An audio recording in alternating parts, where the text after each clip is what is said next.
live button. Click. And we're live.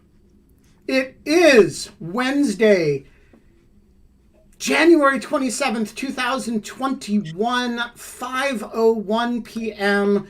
48 hours ago. It was Burns night. We're not too late for that. We're just on a different continent. You know, it's a different time zone. So we're going to observe this within the requisite 72 hours, I think is the tradition that I just made up.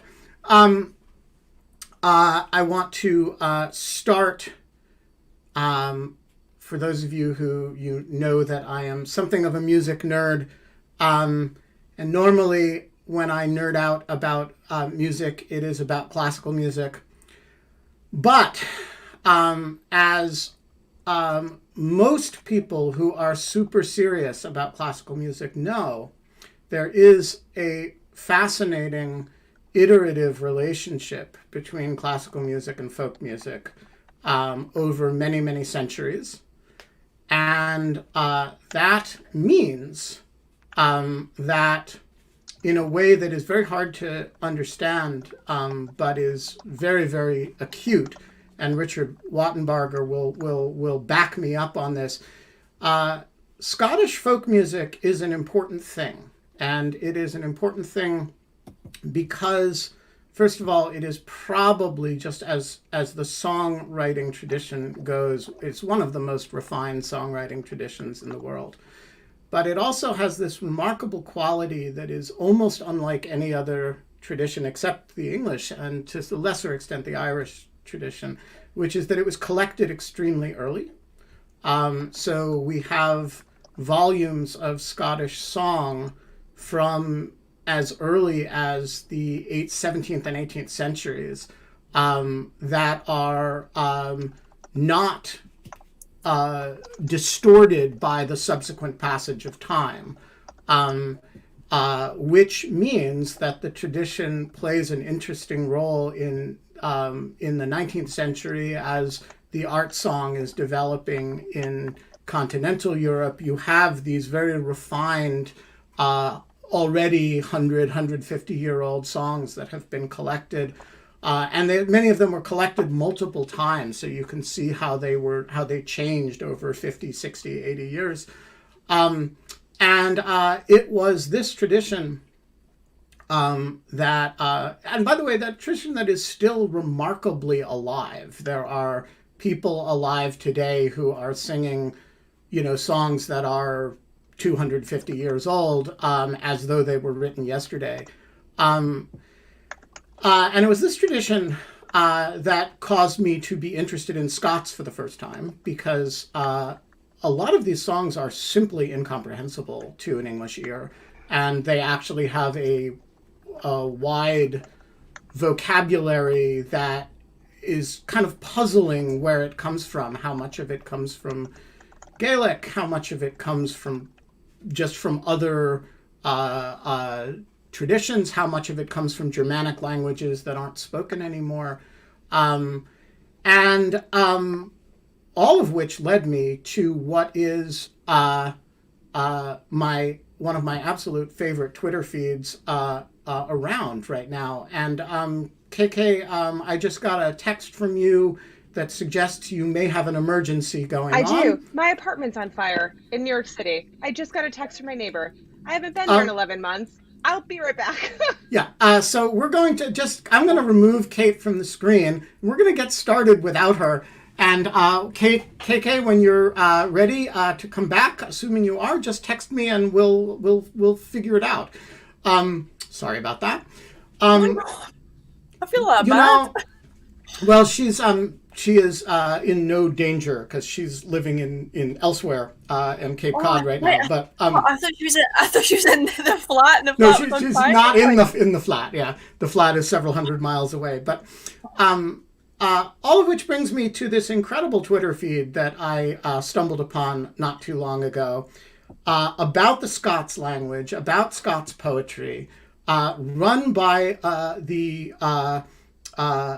out of nowhere internet sensation Len Penny, and I have learned just an incredible amount from it, about where these words come from, about the vibrancy in an ongoing sense of the Scots language, about its ongoing literature.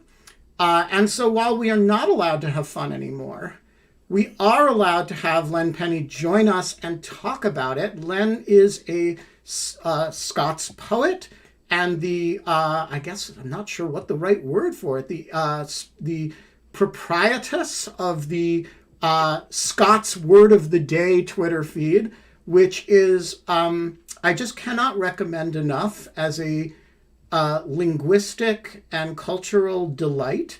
And Len, welcome to the show.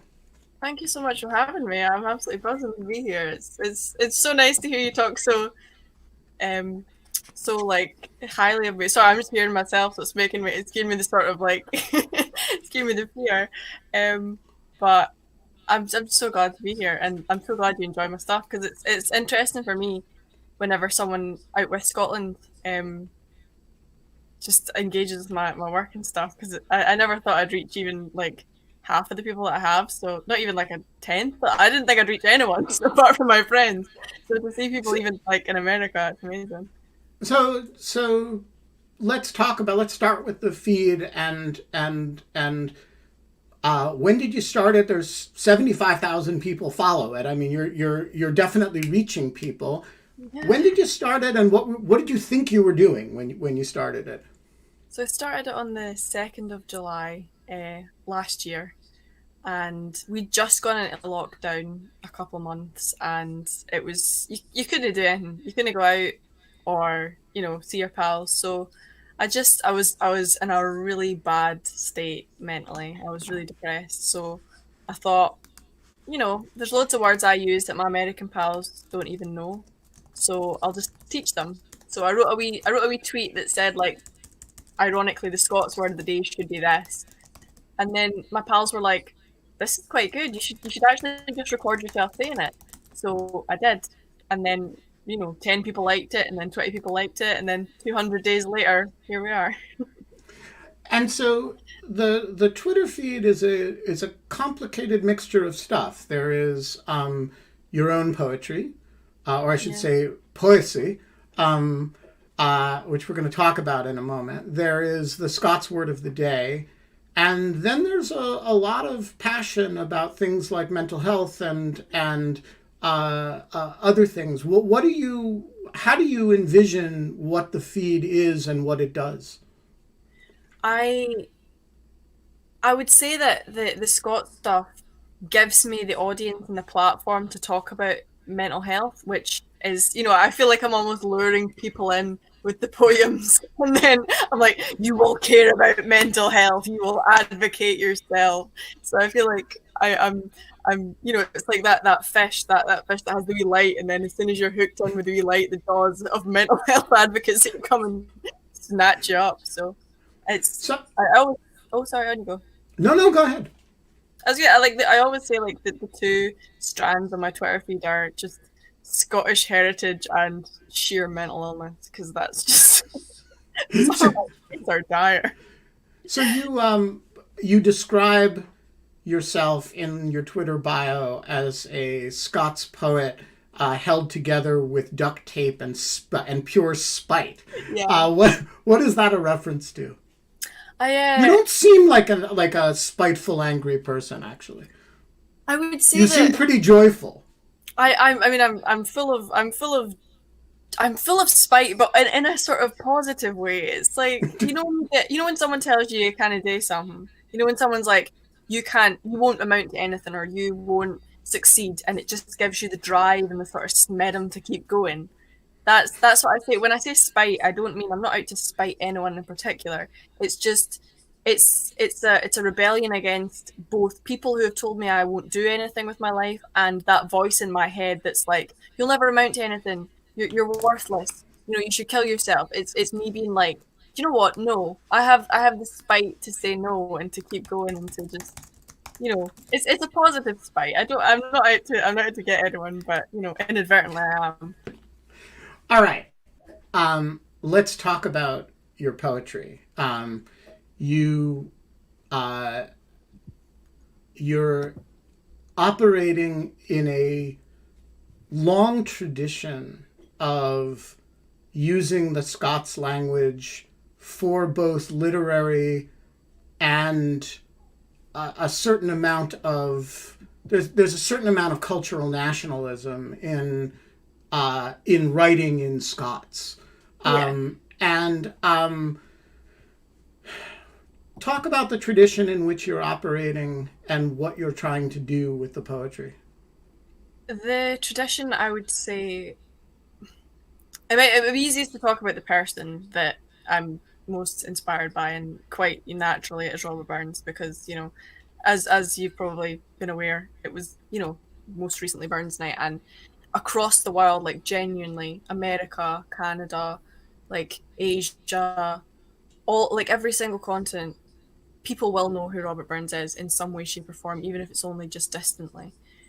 And that's really crazy for me, because the fact that Scots language poetry can reach these places where Scots isn't spoken is, you know, you would expect that the language that's being spoken is important enough that people would need to speak it and understand it fluently in order to engage with the literature. Whereas people say the address of the haggis in America and they have no idea what they're saying, because the rhythm and the poetry itself is musical. And that's like one of the comments that I get quite a lot is, I've got no idea what she's saying, but I love the way she says it. And it's like, it's the language itself is quite poetic and quite musical. So in that sense, the tradition has always been there, because the language has always been a very poetic way of expressing yourself. So that's why, you know, it lends itself well to poetry. Can I trouble you to read one of your poems or to recite one of your poems? Of course, which, like, I did one for Burns, so I'll do that one. All right. So this is it's called The Address to the Lead, and lead is the Scots word for language. So this is a take on Robert Burns's Address to the Haggis, but I've changed it to sort of be a little rebuttal to the haters that I get about the people that say that Scots isn't a language. So we're going to come back to those haters in a little while. Yeah. Of course, yeah, that's my favorite topic.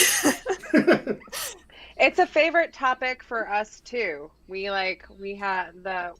talk about haters a lot. I study them for a living, so really, there's like, yeah. So one of the things that I write about and do my research on is online shaming and online abuse and mobs and how people do this stuff. And I work with the companies and kind of write about how the company should be responding to kind of the harmful effects of technology. Like, it lets us do really fun stuff like this, but then it also lets us, especially women, people of color, people with disabilities, just constantly be abused in really terrible ways, in really ways that are psychically harmful.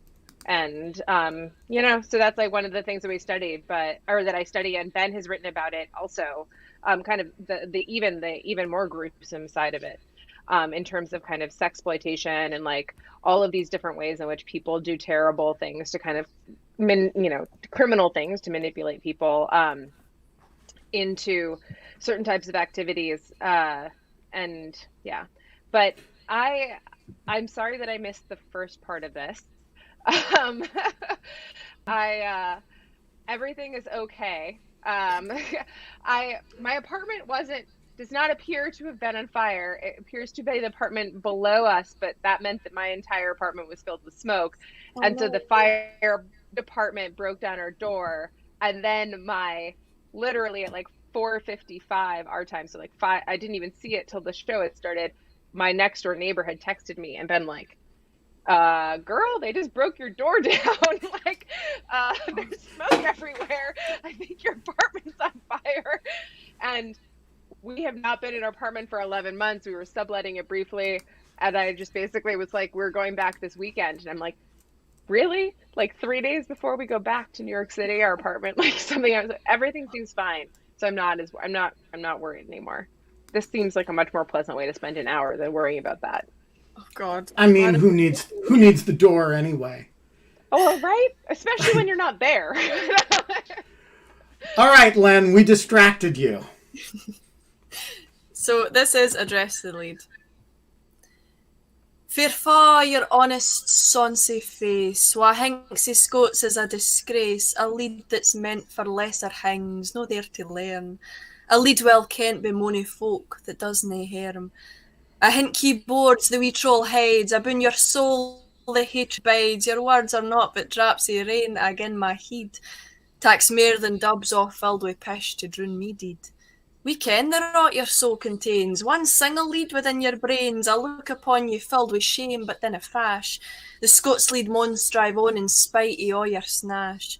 Then word for word Scots will nae dee, my time and tongue all I can gie, and gie it all I will until my final breath. Our poems will be said by barons lang past our death. Is there that troll wha sneers in shame, or cries me mony a hateful name, or seeks to cause me muckle pain for what I do? Looks down with sneer and scornful view on what I say. Poor deal, see him o'er his screen, his grammar neat, his English clean, he fechts for country and for queen, but doesna see. If Abdie's gonna look his way, it isna me.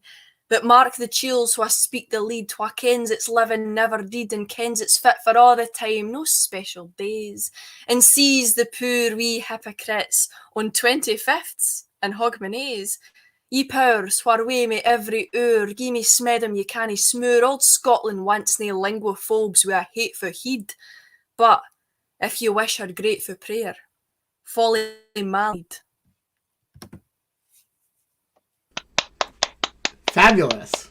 Oh my God. You're like, I have to say that it's like an incredible poem, but your performance of it is like absolutely ethereal. Like you have such like, the cadence is lovely and the accent is lovely, but like you really carry it, and it's like very fun. It's just absolutely hypnotic to watch. Thank you.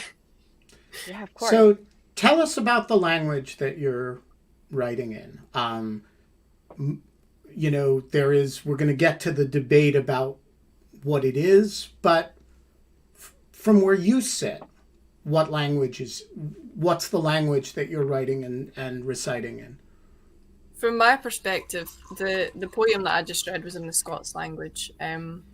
It's very difficult to define what a language is in terms of, you know, putting it against the dialect. But having spoken to people who are a lot more learned and a lot more accredited than myself, I would say that they agree with me in that it is mutually intelligible with English. But then again, I mean, I study Spanish at uni, and Portuguese is mutually intelligible to Spanish. And they're they're two distinct languages. No one would argue that Portuguese isn't a language just because it has loan words from Spanish, and you know, a Spanish person might be able to understand the gist of what's being said. And we have you know, people from Finland and Estonia in the audience who talk to each other reasonably well, but no one would doubt that Finnish and Estonian are separate languages. Nobody has a reason to. There's a vested interest in people to push down Scots and diminish its, you know, impact and its relevance and its prominence. And even right now, like, I'm making a vested effort to speak in English and keep it, somebody asked when you put up the tweet if there would be subtitles, and I'm making a very concerted effort to keep it intelligible to people who are not Scots. So what if you didn't make that effort? Yeah, I was just going to ask you. Like, what if we had the rest of this conversation where we spoke our language or dialect or whatever you want to call the mid-Atlantic northeastern version of American English, and you spoke Scots, and we just asked you, since you're not going to have trouble with our lingo, we just asked you when we had trouble with what you were saying, would we be asking you all the time? Depends what we were talking about, to be honest, because some of it's the words and some of it's the manner of speaking. Like, there was a thread the other day about the glottal stop, which I don't think Americans use. Glottal stop. So yeah, we don't use it. When you the stop. glottal stop. Yeah, when you stop So Americans, you don't use it, but it can make some words sound a lot different to what they're spelled like. Like, for example, what comes out the faucet for you guys would be water. Whereas, depending on where you are in Scotland, it can be water, and that might not naturally come across to you unless you had like the context, and we don't call it a faucet, we call it a tap. So if you run the tap, get some water, you might not understand what's being said. So this was something I wanted to ask you because specifically you're beautiful. I hope you'll read it. I won't have children, I'm going to have lanes. Is that the one? Yeah. I thought that was amazing. And so like that's a new word for me. I think I learned it. I wasn't joking on the text. I think I learned it from Vera, like watching which I think that takes place in Scotland. I probably should know that, but might take place in like Northern England. But the show itself is kind of like one of the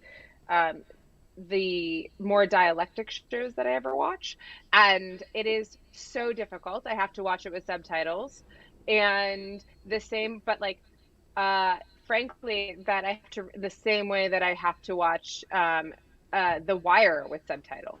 And because I can't understand Baltimore accents and I can't understand like African American like dialectical accents sometimes, especially when they're Baltimore specific.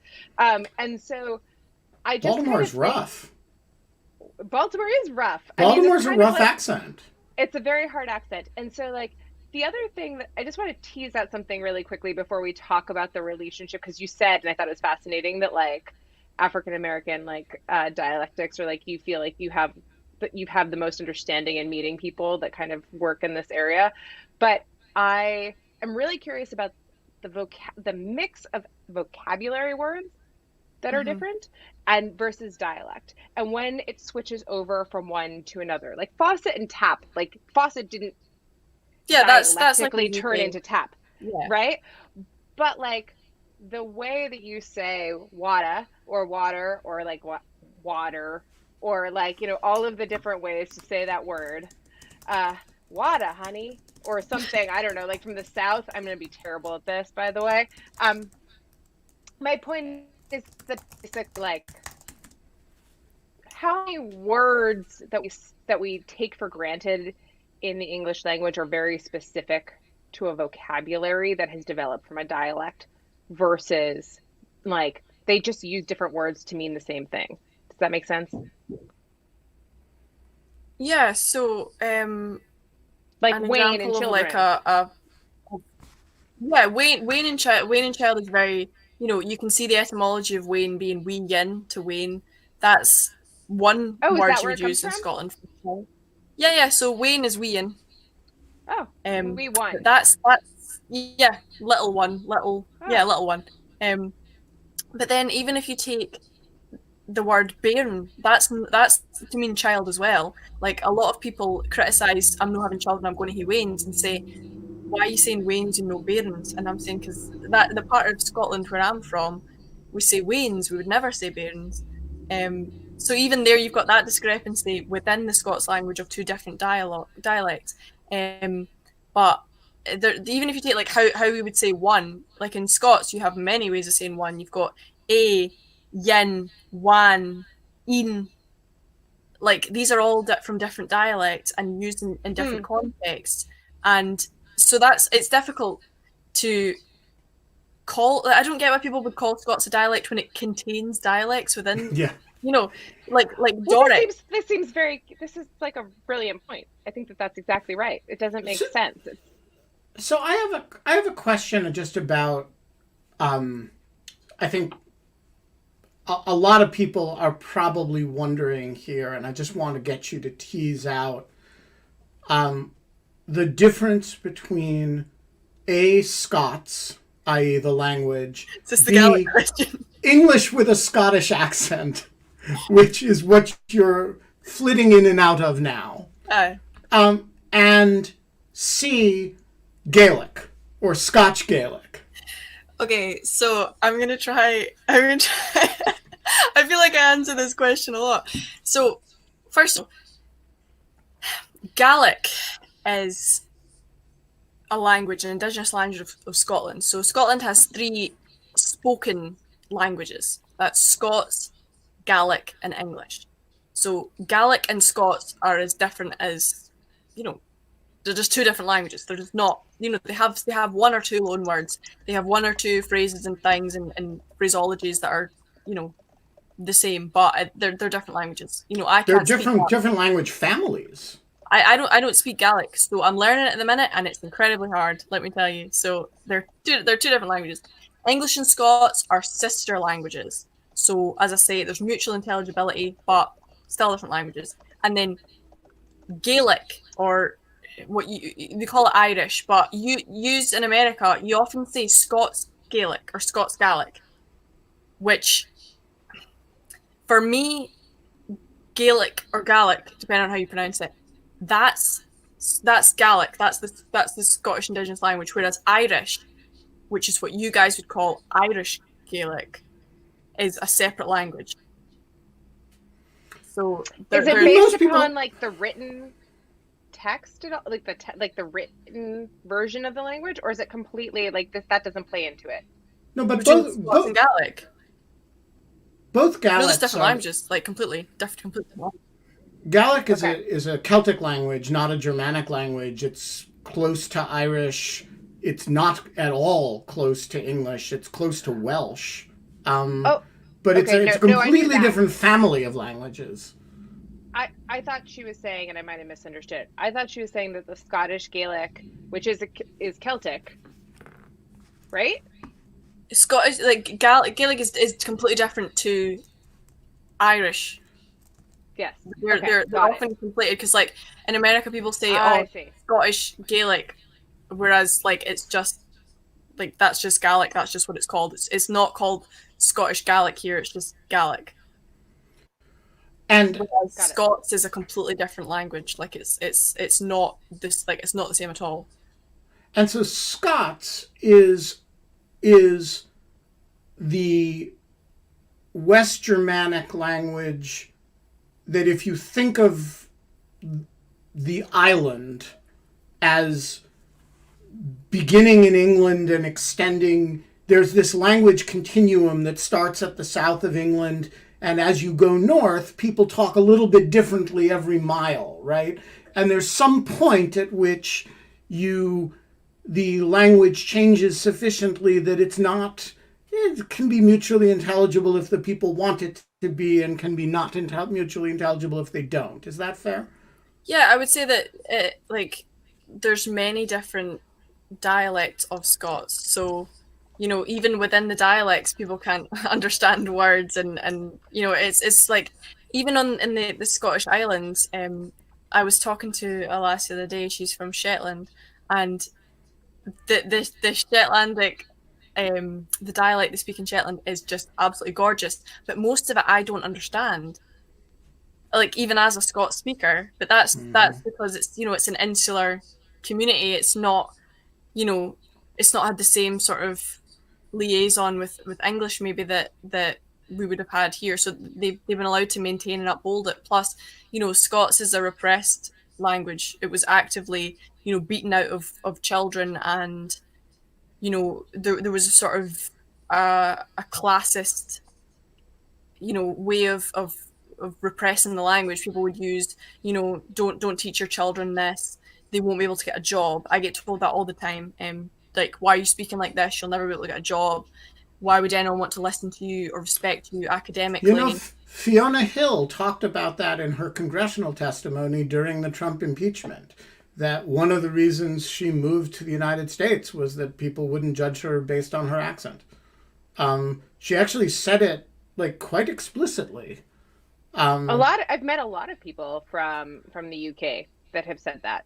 Even people who speak the Queen's English, like that. It just seems that it's very discrimination against people's accent is so. I just have absolutely no time for it, because it's like. It's very strange. I just don't even understand it, frankly. Well, every society has its own bases for discrimination that are incomprehensible to other societies, and right. We don't I was talking once to somebody from Denmark who says it's a tiny country, and its highest hill is 123 meters high. You know, it's a little like toy country. From a no offense to any of our Danish viewers, but and this person told me that he can identify within a very small numbers of square kilometers where somebody is from in Denmark by listening to a very short snatch of their speech. And this is incomprehensible to an American.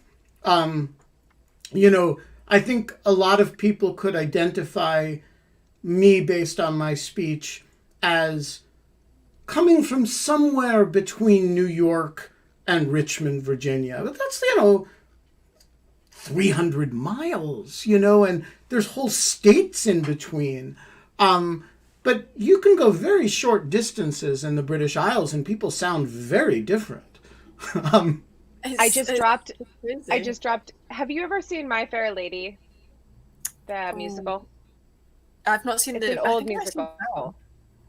I think I've seen it's a film. It's like with Rex Harrison and Audrey Hepburn.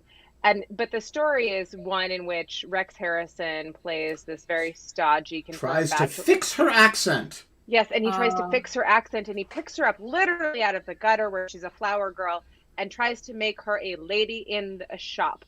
And this is like, and it's all about like, so he identifies, so I just put it, I'm going to put it in the chat again, but I took this shot and I was watching it.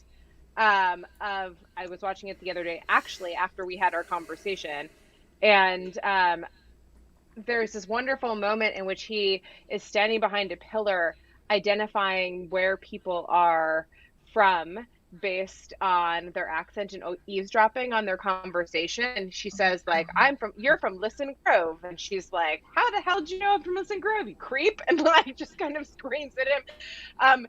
One of the many things that does not translate to the modern era in this film is stalking. But I do think that there's something that's so particular about that. That's like not. I remember watching this movie as a kid and just being like, I don't understand that. That's not something that makes sense to me. You don't know where someone's from based on their accent. People are from everywhere. So. Yeah, but that's a very American attitude. I mean, that we can't, like, somebody who sounds like me could be from Los Angeles or from San Francisco, but couldn't be from Montana. So it's not regional. It is regional. It's just not, proximity doesn't define it in the way that it would in Europe. So I'm curious to hear one of the things that really shocked me about your Twitter feed was that there was such a political reaction to it.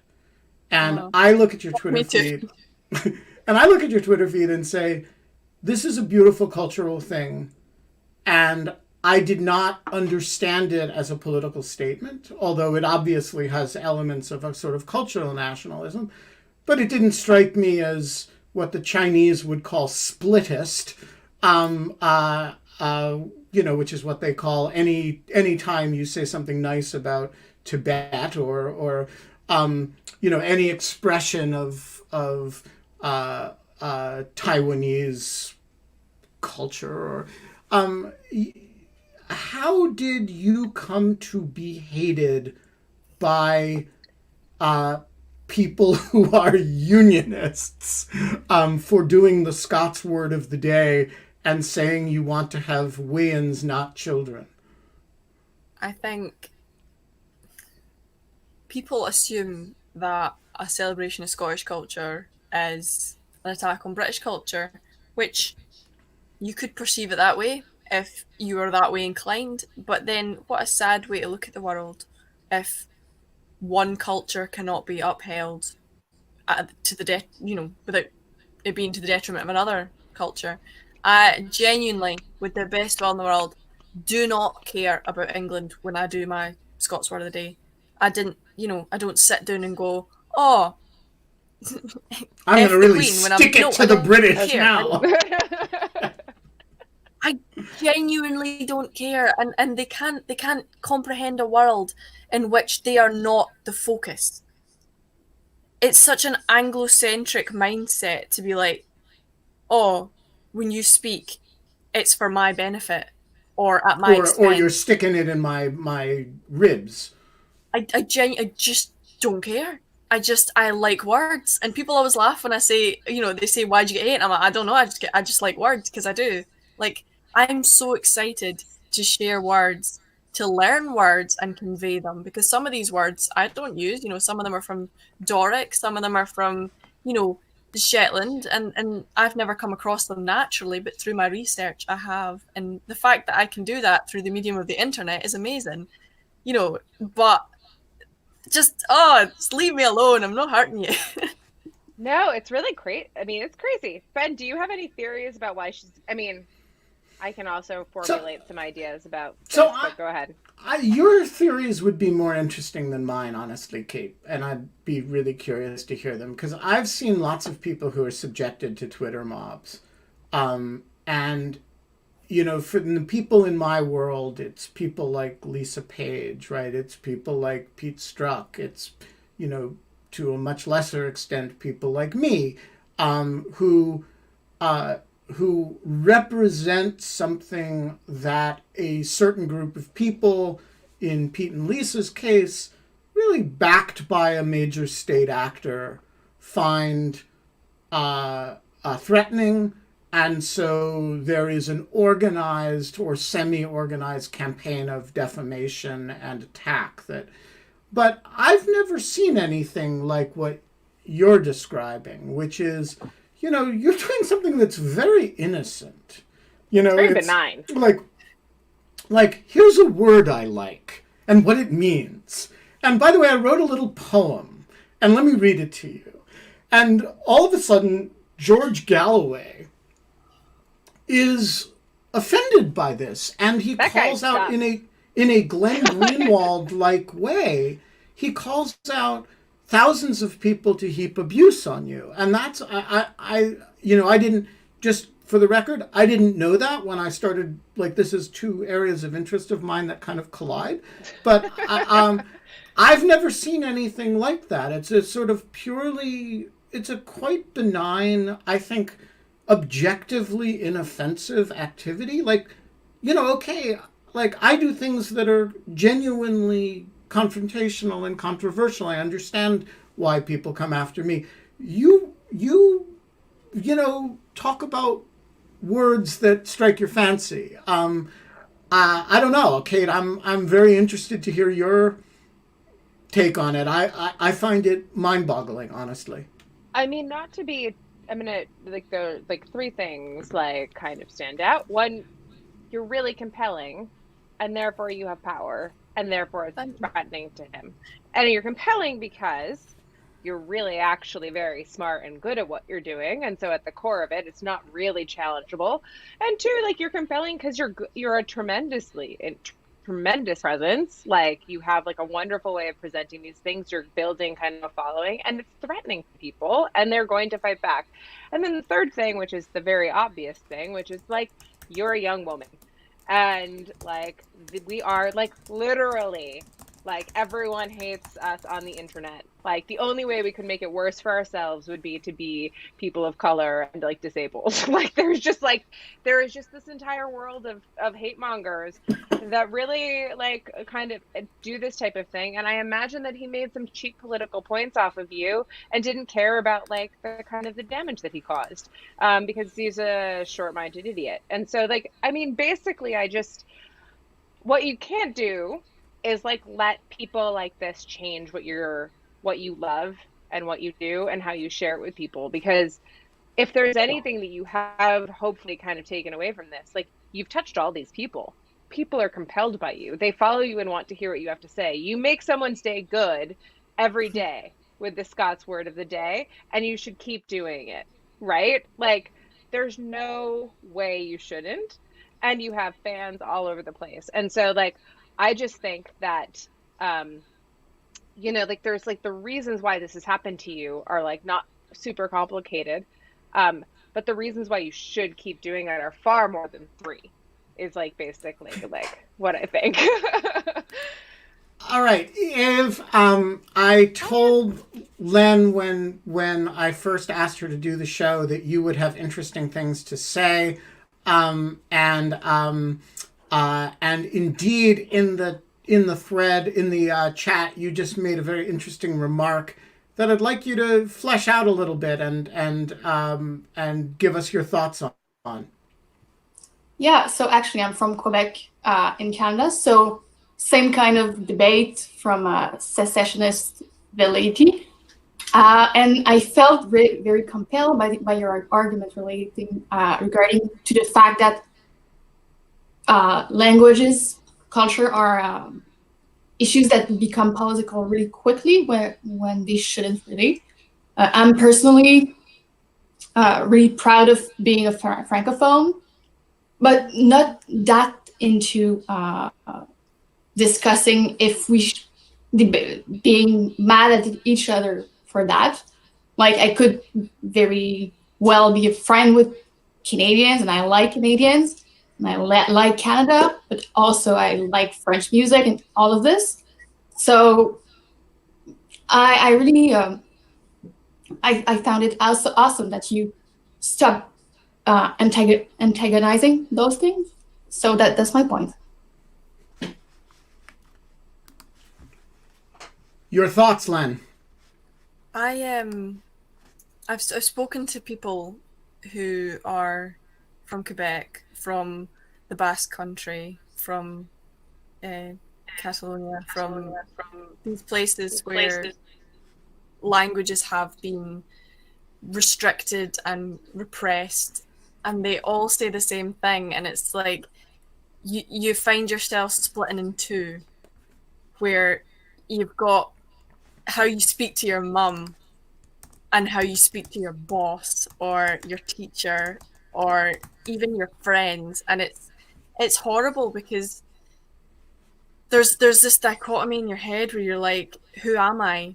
What mode should I be in? And it's like this sort of code switching. It's awful because it really does feel like it's not you. Like right now, I'm performing the act of someone that I'm just not. I'm speaking in a professional way, whereas, you know, when I speak to my family or my friends or people who are interested in Scots, I feel more like myself. But even then, because it's been repressed and because I haven't been given the space to develop and nurture that side of my personality, you feel like you're putting that on as well. So it's you're never yourself. And language is so integral to our personality, and the way that we express ourselves is through the language that we use.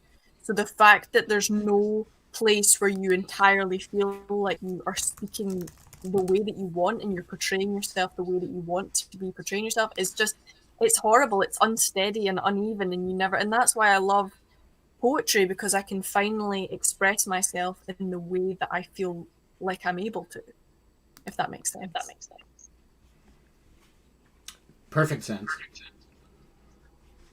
Very similar to like how I feel sometimes. Like I growing up have been forced to perform gender in various like things, and to be like super feminine in like certain contexts, and to put on makeup, and like I don't like putting on makeup, and so like I don't want to, and I have no problem with other people doing it, I just don't want to. And like those are things that when I like put on makeup, I actually feel so much not myself that it feels like I'm wearing like a literal mask on my face. And I know people that feel the opposite. Like they feel like when they cannot be themselves without wearing makeup. So like, I don't know, there are like so many analogies to this. Is there any way that I can ask you to possibly read your poem, the poem about Wayne's? I love that so much. And I've like lived 6 times. It's so good.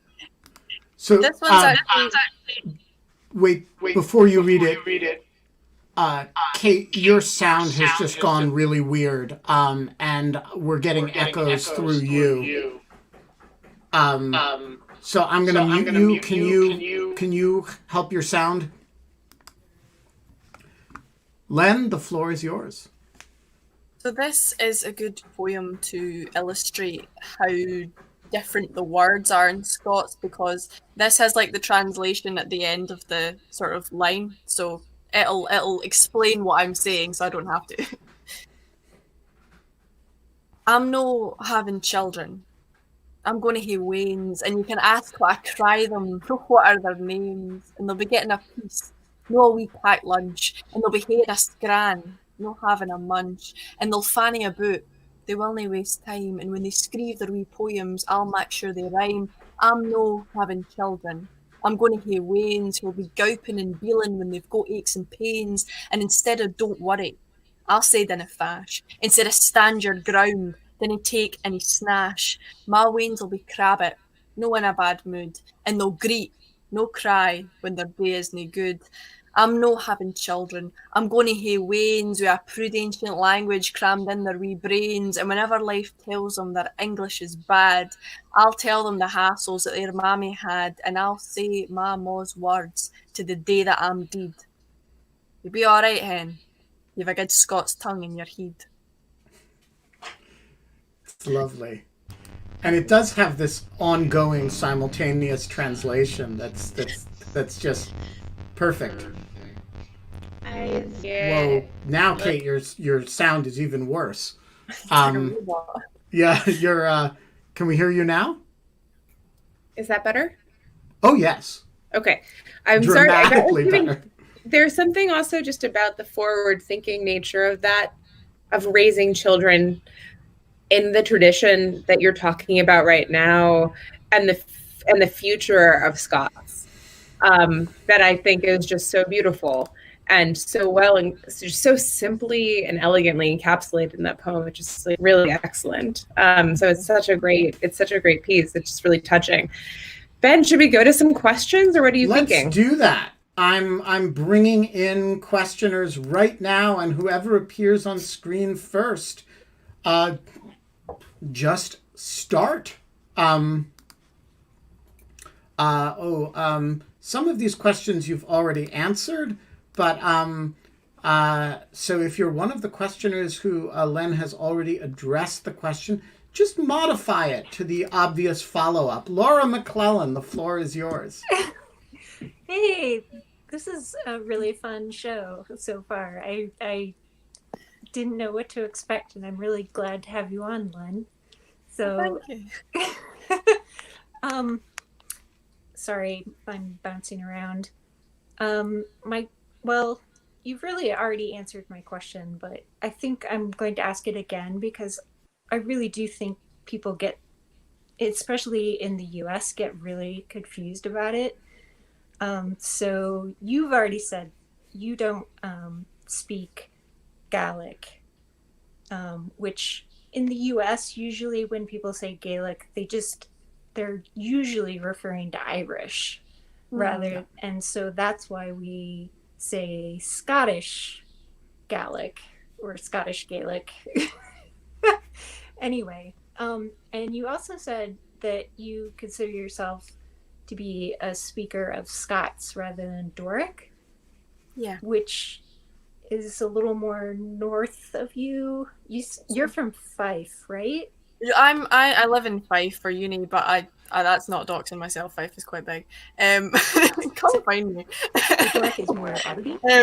Doric is in the sort of northeast, but sort of above Fife. So like Aberdeen, kind of Aberdeenshire is where the Doric is spoken, which is my friend speaks Doric, and it is gorgeous, but it bears a passing resemblance to the Scots I speak, but the Scots I speak is more what they would call Lowland, so like Central Scots, like you know, that kind of, whereas I've picked up some Doric words like quine for girl and loon for boy. I adore those words. I think they're amazing. So I've nicked them. I've stolen them.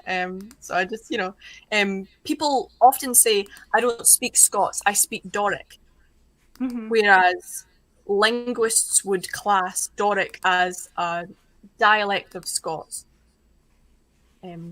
So that's kind of where I'm coming from when I say I don't speak Doric, because that's not my dialect. But I'm more than happy to advocate for that and steal their words when it's appropriate. All right, thank you, Laura. Have you go ever ahead. Studied Gaelic? I was just. I'm trying to learn Gaelic at the minute. It's really hard. Like genuinely, it's so hard. So it might be a few years before I can converse in Gaelic, but I am giving it a good go because I acknowledge the fact that I need to do my part to uplift all the minority languages in Scotland, and Gaelic is at risk too. So we all need to sort of ease it up as well. All right. Yeah, because Gaelic has many, many fewer speakers than Scots, right? I think because there's a lack of mutual intelligibility, and also it's communities where people are going in that don't speak the language. This is quite a contentious point. People are going into the communities, not speaking the language, not engaging with the local culture, not making an effort, and then as a result, they're taking that as a second home. The locals can't afford to live there. They're just leaving, and they're not teaching their wains. They're not teaching their children Gaelic. They're teaching their kids English because they know they're not going to be able to live there. So it's been squeezed and compressed and repressed, and as a result, most Gaelic speakers will be Gaelic learners, not native Gaelic speakers, which also is problematic because we want to protect and preserve communities like that, because that's how languages thrive, is when it's a community of speakers. Right. Me being a Gaelic speaker in the Central Belt compared to a Gaelic speaker who's learned Gaelic from birth is going to be different. Mother tongue, the concept of what we're raised with, that needs to be protected. It's a huge problem for Irish, right? I mean, everybody in Ireland studies Irish and almost nobody actually uses it. You have some communities in the West Coast that still speak it, but it's a very small number of people, and the effort to revive it as a day-to-day spoken language has, it's on every sign, and yet it's not that used. And I think it's in quite stark contrast, by the way, with, Quebec, where, they really made a decision. We're going to require basically that certain categories of activity be conducted. And that started when I was a kid, when the Parti Québécois took power in 75 or 76. And, it was hugely controversial over a very long period of time, but it was very successful. And Ireland just hasn't had the same commitment to it, partly because I think the resident number of speakers who are, the cultural power of English in Ireland is greater. Sorry, go ahead. The saddest question that I get asked, and I get asked this a lot, is why bother? Why not just speak English? It's not profitable to speak Scots or Gaelic or Irish. Why, or Manx or Cornish?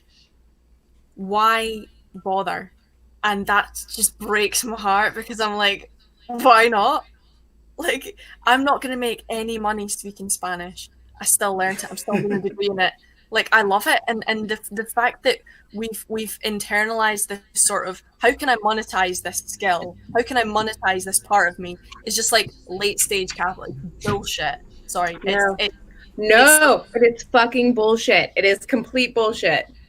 Why I am not that which I produce and that which I contribute to society and to the market. I speak Scots because my mum spoke Scots. When my mum wants a cuddle, she doesn't ask for a cuddle. She says, "Come away and Cúri Dún." I don't know how to translate Cúri Dún into English. It's not a cuddle. She's not. But nor should you. Like, you know what? Like, we all have these little, like, you have your, like, everyone has, like, their little name. Like, everyone has little dialects in their house. And I feel like this is not something that's discussed. Like, you have your own language you speak with your family. Obviously. You have terms for things, right? You have a much larger version, a much more politicized version of this. But, like, it has the same emotional core. It's an expression of yourself and of your community.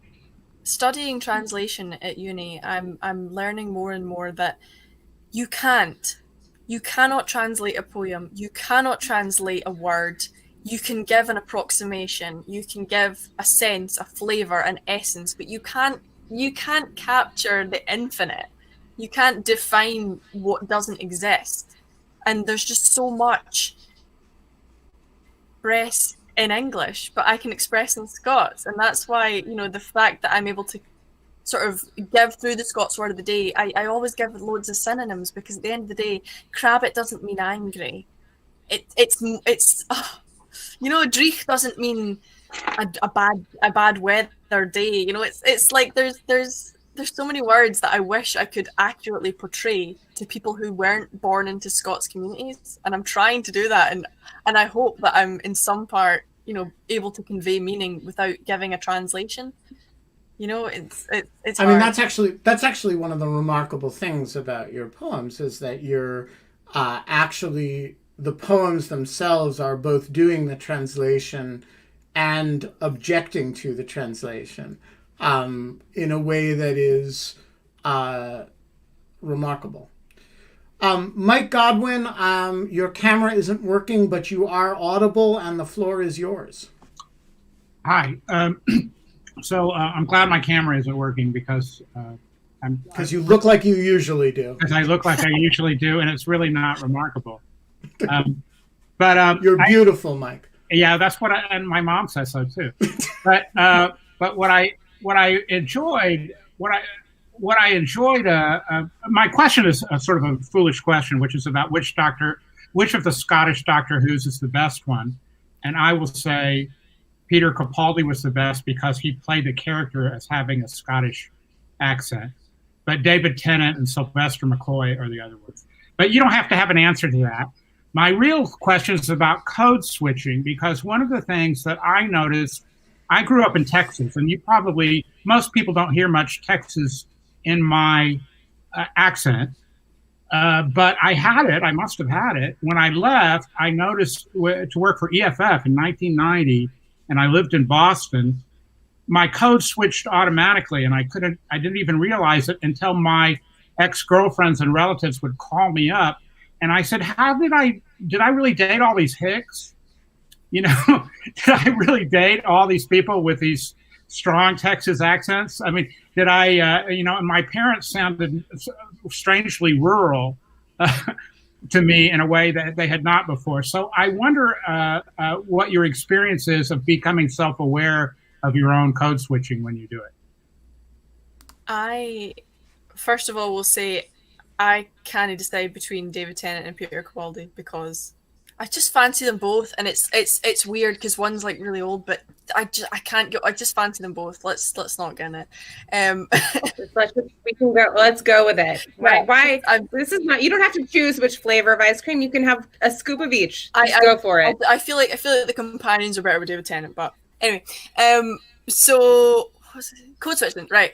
So I only started noticing it when I would do like presentations for uni, and I'd hear this disgusting accent, and I'd be like, "Who's she?" Like, I'm doing it now, and I'll probably, when I watch this back, I'll be like, "For the love of Christ, Len, like, speak properly." But at the same time, you internalize it, because I've been told to my face, I'll never get a job speaking that way. I'll never, and it's not even just Scots that's seen as uneducated. It's the accent of the town in which I was born. You know, it's seen as uneducated. It's seen as really, you know, they call me a BAM or a Ned, sort of a non-educated delinquent, kind of like someone who's never going to amount to anything. It's horrible. And actually, when I went to uni and there was a lecturer who had an accent from the same town I am, and I heard that accent, and I was like, it's academia. There's someone in academia, a very respected, qualified, decorated professor, who had my accent and has maintained it. And I thought to myself, what a fraud you are, Len, because you didn't do that. You changed, you refined, you altered that part of yourself. And it's hard, because, as I say, you feel like whatever way you switch, you're not yourself. So you walk a hybrid line where you're like, am I the person who speaks with a thick Scottish accent, or is that just a performative rebellion against the person who was told they were never going to amount to anything? You know, it's horrible, because it's a question of identity, and it's, as you were saying, the sort of performative aspects of gender, but it goes deeper than that. It's the performative aspect of just, how do I speak? Because, you know, my family are saying, you don't normally speak like that. When I come home from uni, when I'm at work, the people at work, you know, say you don't normally speak like that when I, you know, switch the wrong way, and it's horrible. It feels like you're talking with someone else's tongue. It's remarkable. I mean, I think there are versions of that play out every day in the United States. For example, Tomas in the chat just described an incident that he was involved in at Columbia University, but it's softer than what you're describing. I think for a lot of speakers of AAVE, it's probably much more similar to what you're describing. But AAVE exists in closer proximity to Standard English than Scots does with English. That is, there aren't whole cities, right, that have a regional accent or a regional language that people are code switching when they sort of turn 18 and kind of go to university for. In quite the same way, there's something similar, but I think it's a little bit softer than what you're describing. Andy, the floor is yours. So I have so many questions, but we're only taking one. Limit it to one. Okay, so first, do you consider Scots a language? Because I had read that 64% of people do not. And in continuation of that, I'm desperate to learn a Scotch dialect. Do you have any recommendations for just to learn it or people to talk to? Yeah, thanks. I heard the word Scotch there, my body went. Yeah, so just for people who don't know this, in the British Isles, that word is a slur. In the United States, it is not. I would say it's a soft. It's an incident. I wouldn't call it a slur. I would say if you said the British Isles, that'd be a lot more contentious than saying Scotch, to be honest. That's interesting. That is interesting. I was thinking, Ben, when you kept saying Scots, and when you say Scots, like I think of Scots as like a term for a group of people. Scots is not Scotch. No. Scotch is whiskey. I know that. I'm like saying something separate. And I was saying that it sounded like, to me, it sounded kind of like how you can say Jews if you're a Jew, and like otherwise you say Jewish. like you can say Scots. So I am a Scottish person. I am a Scot. I speak Scots. Got it. But to answer the question about whether Scots is a dialect or a language, I mean, there's literally no distinction unless you're having an agenda to push. So at the end of the day, it's a language. It's a language. It's a language. It's a language. It's a language. Like. I don't get. I like a language is. Someone put on Twitter the other day, like a language is the dialect of the Duolingo course. Like, but also the ultimate distinction between a language and a dialect is political. So, all through my childhood, until I was 19 and Yugoslavia split up, the political position of the Yugoslav government was that there was one language and it was called Serbo-Croatian. And the day that Yugoslavia split up, Serbia claimed that there was a language called Serbian, Croatia claimed that there was a language called Croatian, Slovenia claimed that there was a language called Slovenian, and Macedonia claimed that there was a language called Macedonian. They all use different typeface, different character sets, and they are all to some degree mutually intelligible, and they all claimed not to be. By the way, so they all claim to be different languages. That's a political thing. China has languages that are not actually mutually intelligible. A native Cantonese speaker who has not been trained in Mandarin cannot understand Mandarin and vice versa. And China insists, in the interest of national unity, that these distinctions are all dialects. So this is a political distinction, not a linguistic distinction. If I were to say to... Sorry? No, go ahead. If I were to say to you, Gear neba dicht it's mocha. Fully what? Tell me what I just said to you. And you've watched my videos. I can't translate. I have no idea what those words meant. Gír nebadach is mocha.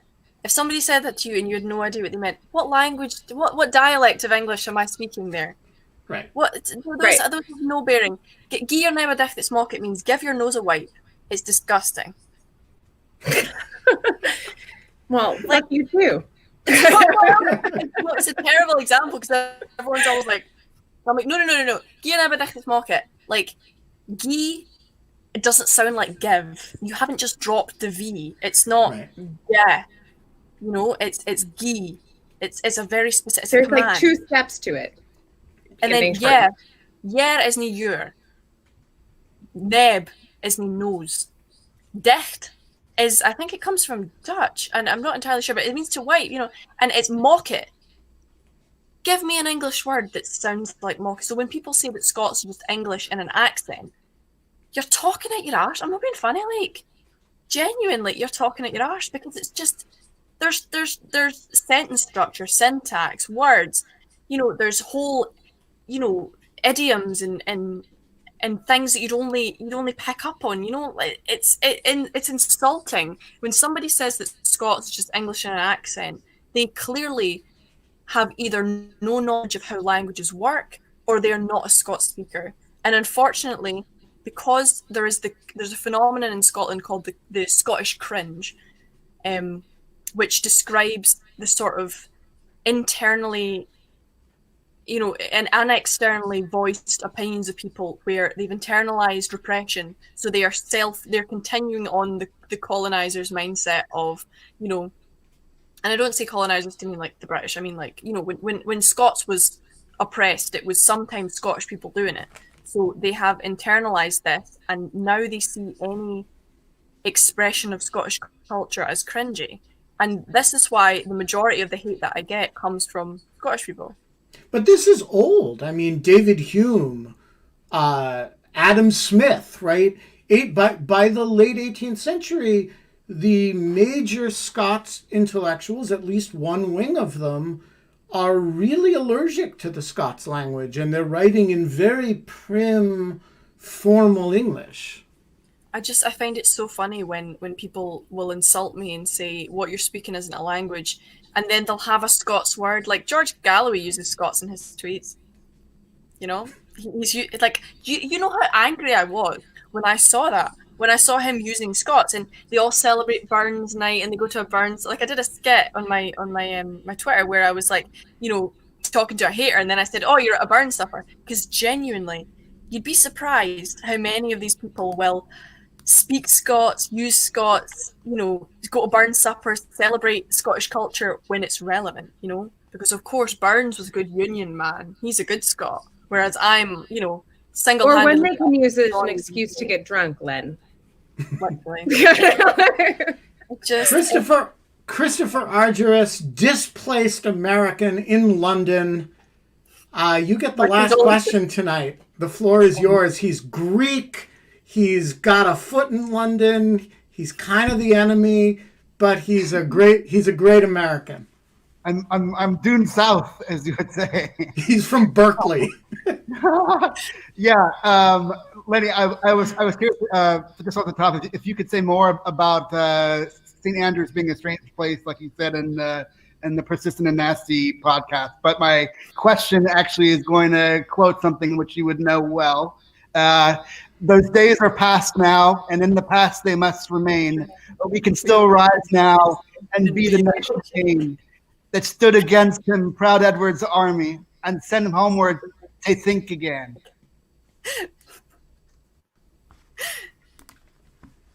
I'm not sure there was a question there, but I don't mind anyone who does that. Anyone who quotes with, you know, Flower Scotland. Well, so I'm going to try to bring Chris back on the likelihood that there was an attempt at a question at the end of that. Bring him back. I don't want. Tell us about St. Andrews while we're bringing him back. Okay, so I'm at St. Andrews Uni. It's amazing. It's phenomenal. It's great. It's funny because I tell people I live in Fife, and then they're like, "Oh, why are you in Fife?" I'm like, "I go to St. Andrews." They're like, "St. Andrews isn't Fife. St. Andrews is England," and I'm like, "Okay." It's got a high concentration of Americans and English people, which is, I mean, it's lovely. My friends are from all over the place. I've got so many friends that I would never have met had I not been at St Andrews. But also, I find myself sometimes being the only Scottish person in the class, and it's so interesting. I think that's sometimes why the code switching is cute, just for like mutual intelligibility. All right, hello. Chris, was there an end to that question? We're here for non-score.